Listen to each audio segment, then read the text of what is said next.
ஆயிரம் வீட்டு குறுகுஜுலுவாரே குலப்பங்காளிகள் மகிழும் நாயே வைகாசி 22ஆம் தேதி பிரம்ம முகூர்த்தத்தில் பொங்குதம்மா குறுக்குப்புறம் பாலபாளையத்தில் குலதெய்வம்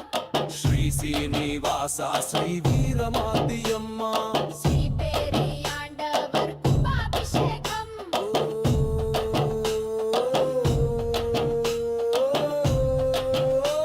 ஓம் சக்தி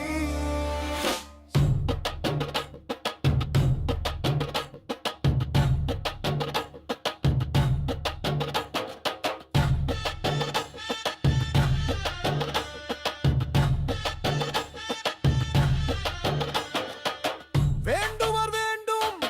வரம் கிடைக்க நோய் பிணி